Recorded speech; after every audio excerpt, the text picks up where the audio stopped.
ইসলামী আন্দোলন বাংলাদেশের আমির মুফতি সৈয়দ মোহাম্মদ রেজাউল করিম বলেছেন, ডাকসু নির্বাচন একটি বিশ্ববিদ্যালয়ের ছাত্র সংসদ নির্বাচন হলেও বাংলাদেশের ইতিহাসে এর প্রভাব, গুরুত্ব ও তাৎপর্য অপরিসীম। তাই গোটা দেশের দৃষ্টি ডাকসু নির্বাচনের দিকে থাকবে। তিনি বলেন, এই নির্বাচনের মাধ্যমে আগামী রাজনীতির চারিত্রিক ও সাংস্কৃতিক যাত্রাপথ স্পষ্ট হবে। তাই আমরা চাই ডাকসু নির্বাচন আমাদের জন্য একটি মডেল হয়ে থাকুক। আমরা সংশ্লিষ্ট কর্তৃপক্ষের প্রতি আহ্বান জানাচ্ছি যে এই নির্বাচনকে সুষ্ঠু, অবাধ ও নিরপেক্ষ এবং আনন্দমুখর করতে যা যা করার তাই করুন। শক্ত হাতে প্রশাসন পরিচালনা করুন, গোয়েন্দা তথ্যকে কাজে লাগান। কোনো অবস্থাতেই অনাকাঙ্ক্ষিত কোনো ঘটনা যেন না ঘটে, তার জন্য পূর্ব প্রস্তুতি নিন।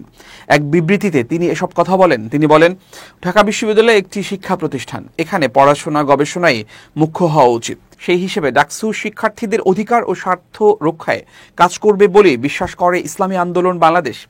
মুফতি রেজাউল করিম বলেন, ইসলামী ছাত্র আন্দোলন বাংলাদেশের প্যানেল রয়েছে ডাকসু নির্বাচনে। সেই প্যানেলে শিক্ষার্থীদের ভোট দেওয়ার আহ্বান জানান চরমোনাই পীর।